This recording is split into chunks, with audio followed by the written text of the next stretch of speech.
Welcome back to Blue Skies, everyone. I was just dealing with some background noise. Anyway, welcome back. Let's just jump into it. I wake up with a start. Strangely, I'm sitting on the couch with a blanket lying over me instead of laying in bed. As I pull the blanket off myself, fragments of memories suddenly flash through my mind. My day, cooking, yelling, blood, Yuri. Oh God, Yuri. Adrenaline starts pumping through me again as I weigh over all my choices. What could I have done differently? How could this all happen? Springing up from the couch, I rub my hands over my face and stumble into the kitchen. I went and cleaned up our dinner for yesterday. It's crazy how much a mundane chore can seem urgent in the wake of what happened. But to my surprise, the dining table was cleared. The dishes are all stacked, neatly in the drying rack, and a blanket. Mom must have helped out. Mom? I feel like a child again when I walk through the house looking for my mom. At this point, I feel like Mom's the only one who will be able to comfort me. Jeez, I must really be a mama's boy. It's in my bedroom, where I happen to find her. Mom's sitting at my desk, flipping through my old photo album. Hope, you're up. Yeah, yes I am. I sit down on my bed next to her. For a few moments, there's only a few sound of the album pages twinkling as they turn. Finally, Mom breaks the silence. Remember when we went to the beach that time? She points out a small picture of a small chubby child digging a hole in the sand, in wet sand at the beach. This must have been taken when I was 5? Maybe. You ought to be more specific though. Come on, it was that time you peed yourself because you were too busy playing to go to the bathroom. Ironic. Because you could have peed right in the ocean right next to you. Instead, you wet your pants for everyone. Hey, what's the point in bringing this up now? I can feel the heat rising in my face. just reminiscing. There's another flip in the page, followed by sighing. You're so cute as a kid. Hey, so I'm not much of a looker now then. Oh, now you're just putting words in my mouth. Mom gazes fondly over another picture now. It's one of her and Dad standing proudly in front of our house. My 7-year-old self striking a silly pose in between them. Sometimes I wonder, would it have been better if I even insisted on leaving your father? Should I just put up with it for your sake? I'm sorry, but I sudden change of the topic. Mom never really talks about feelings, much less divorce. I mean, aren't you happier now? There's no denying that, but still, there's plenty of people who stick it out for the kid's sake. I just couldn't do that though. Sorry that your mom's so selfish, but there wouldn't have been any use in staying together if all you've done was kept on fighting. I can tell you guys are both unhappy, you know. Plus, everything turned out right on the end, right? It's better to be single than in a toxic relationship. A toxic relationship, huh? Weren't you super stressed out all the time? I remember a lot of your arguments were about how much work you each did, and Dad would insist you had it easier than him. Yeah. That man. Still, you know I was the one who insisted on the divorce, right? I couldn't forgive him. I think I even showed him the papers. He was actually shocked into realizing how serious I was. He apologized to me and told me he was willing to change. I didn't know that. But my pride stood in the way. I didn't want to back down and look weak. I didn't want to have long conversations about it to him after already explaining myself so many times in arguments. I can't bear going through all this over again. It turns out that he really hasn't changed. Knowing Dad, I think he's gone back to his old ways after a while. Yeah. Anyway, at least I'm super happy I got to focus on my career so much that after we separated. But that still came at a cost of not being able to watch over you as much as I wanted to. Mom, seriously, it's okay. You gotta do what you gotta do, right? All things considered, I'm happy the way things turned out. Things help. You know how my temper can get when I'm particularly irritated or tired, though. Can't imagine how much I would have, how much would have, how much, how I can't imagine how it would have been fun to argue with. Who knows? If I were more patient and communicative, things might have turned out differently. And speaking of arguments, you had one with Yuri yesterday, didn't you? Yeah. Geez, a nurse-shattering argument on a white day. Hey, that's an exaggeration. And how'd you know we had an argument? Mom rolls her eyes. Dinner was still on the table, barely eaten, and you were dozing off the couch with the TV turned on an infomercial channel. Guess that makes sense. Well, I did want to ask you for advice, though. So what happened? I run my hands through my hair as I try to recall everything that happened last night. Well, we started off by talking about Yuri while we were eating. Like, she asked me what we did together this on her day, and I started talking about how good of a friend Yuri is. Well, you talked about Yuri about another girl on White Day. That's the point Yuri brought up too. Is there some kind of dating code I'm missing? Apparently, help. What gave you the bright idea to talk up another girl in front, so much in front of your girlfriend? Hey, she's the one who brought up Sayuri first, you know. Anyway, then Sayuri started hinting how much I shouldn't be talking about that. And I got mad and told her that she should work on communicating more clearly. And we started talking about how she has trouble communicating and has to deal with a lot of problems. And I told her I had my own problems to deal with too. What says that? I know, I said some wrong things in an argument. Anyway, Yuri started really self-deprecating and this said she left too. And a bunch of things happened where Yuri kept calling herself a freak.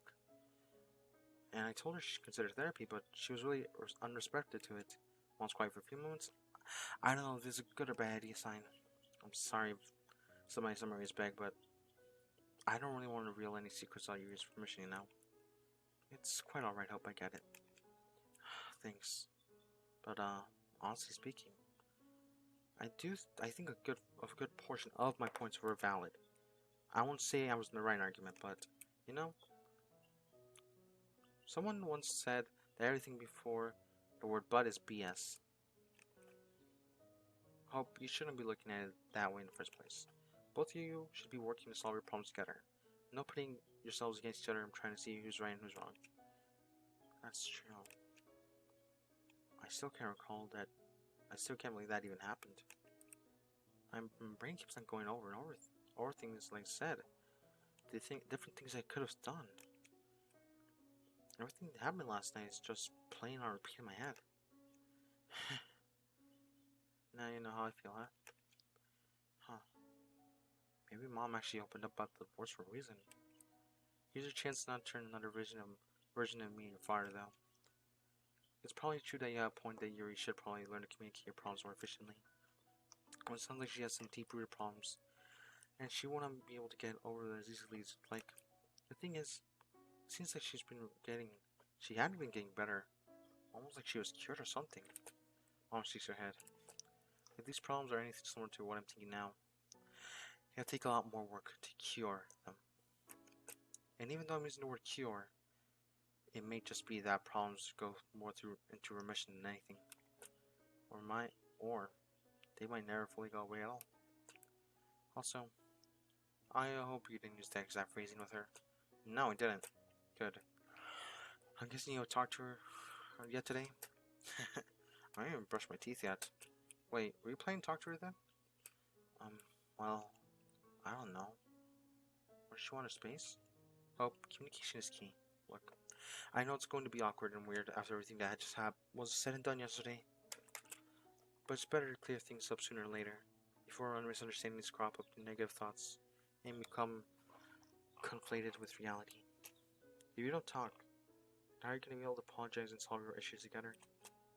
I'm not saying you should totally hound her up on this topic, because she may very well want some time to think things through.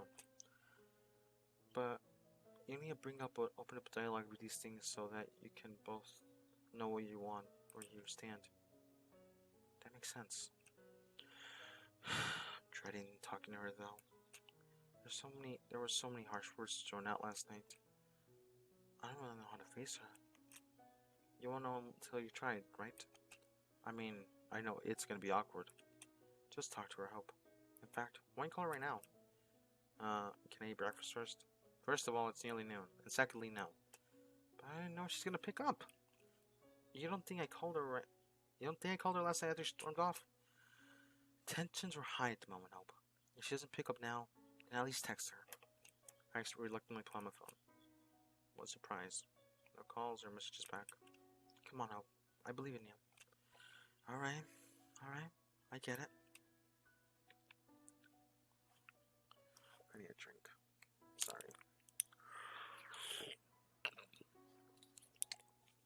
As I slowly look at Yuri's name in my contacts, Yuri stands up. Mom stands up, snapping the photo album shut. Don't worry. I'm gonna give you a pricey what you call. Let me know how it goes. Thanks. Of course. Before she steps to the door, I stop her one more time. On Mom? Thanks. For everything. I mean, talking to me and helping me clean up and stuff yesterday. And for being a good mom. Man, that was too cheesy even for me.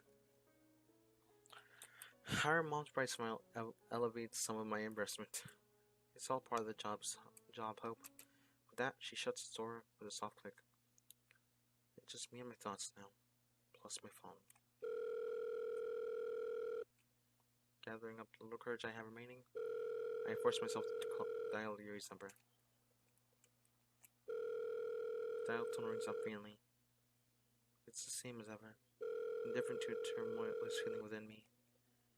I'm almost hoping Yuri doesn't pick up. Huh? Did you actually pick up? Hello? Now she's actually online. I must have forgotten anything I want to say. Hi. Come on, Hope. You called her for a reason. I'm glad you picked up. To be honest, I was tempted to ignore your call again. Oh. At least she picked up? Then why'd you pick up? I don't know. Actually, I suppose one reason was because I knew you'd be thinking. You were worried I had killed myself, weren't you? It's alright. That's only to be expected. Damn, she got me. Not the only reason I called, but the huge looming fear that's been on the back of my mind this whole time. I don't want to admit to myself, but it's true. I was worried that Yuri would commit suicide. I mentally berated myself. Come on, Yuri's not so fragile as she'd off herself after one argument, right? Stop thinking like she's made out of glass. Although, she might have not committed suicide. But what she do so far she accidentally cut herself too deeply and bleed out? I imagine a desperate scratching flashes through my mind. Yuri, I'm sorry for everything that happened last night. There's a lot of things that I shouldn't have said. As you see, I'm not the most sensitive or tactful person sometimes. I'm sorry too, for allowing myself to show you that part of me. I can't believe I actually scratched myself in front of you. It was such an overwhelming impulse. Obviously. It's okay, Yuri, I was about to say I get it, but do I really get it? All these issues, they're really difficult for you to deal with, aren't they? You both acted on impulse yesterday. I suppose so. You know, you're right. I can't imagine how it must feel for you, and to have to deal with, the side from the other end. It's so quiet I can hardly make it out. Thank you for acknowledging that. It's just so tiring, not having anyone to understand that side of me. Of course, I'm not blaming you for not being able to understand. It's simply that these feelings are extremely isolating. Well, I know I may sound like a broken record at this point, but I'll always be here for you. I may not totally get what you tell me, but I'll try to help the best I can. That includes helping you feel less isolated. Last night, I was really mad at the problems, not at you. I didn't know how to voice my frustrations clearly enough. I wasn't self-aware enough to really pinpoint the sources of my emotions until now. We're both in this together. Let's fight these problems alongside one another. Thank you, Hope. Sorry for not being able to speak so openly about everything. It's alright. It's a work in progress. Yes, it is. Actually, can I come over to your place right now? So we can talk these things face to face? Plus, I know you have full anxiety, so... Or we can talk somewhere else, if you're more comfortable with that. Sorry, but I'd rather not. Oh. Okay. It's not your fault, it's... that I believe I need some time to think about things. I mean, you need your space for now, right? But I agree with you. In terms of working together to...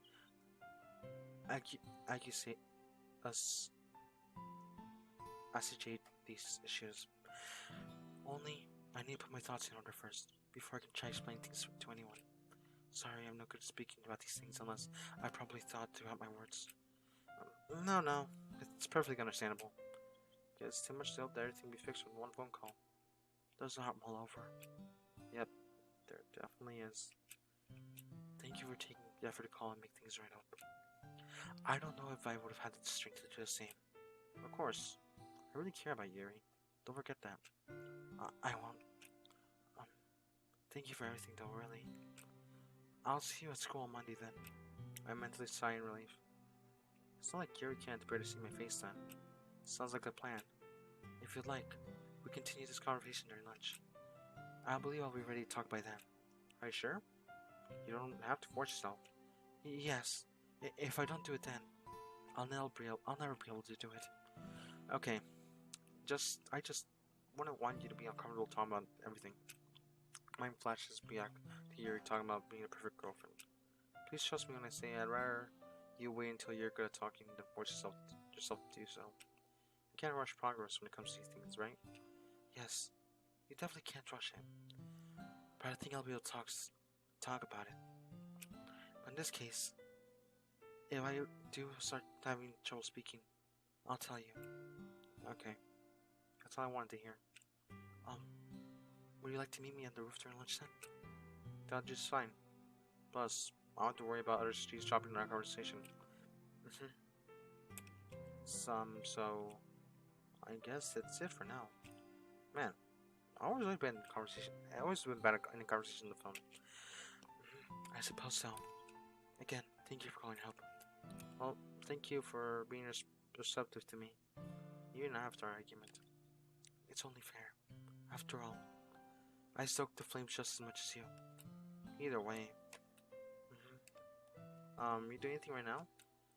I had been cooking lunch when you called. Oh, right, it's about noon right now. I'll let you get back to it then. Okay then. Thank you. I'll see you Monday. Goodbye, Hope. After a brief pause, a small click sounds, and the line goes dead. I breathed a sigh of relief. It's over and done with. And it actually went pretty well. Lunch on Monday, huh? I better press off for the most exhaustion I'll eventually feel that day. For now, lunch sounds really good. So normally, because it's not reached 30 minutes yet, I would keep on going, but I have a job interview like in an hour, so I gotta go for that. I'll see you guys next time, and we'll just meet with Yuri. We're getting close to the end, and I'm kind of nervous considering that last episode. In this episode, I don't know, just brought back a lot of memories, and I'm gonna make a video about this, like not on this channel, the secondary on the main channel. I'm gonna make a video talking about who I am as a person. But yeah. Anyway, thank you guys for watching. I'll see you guys next time. Goodbye.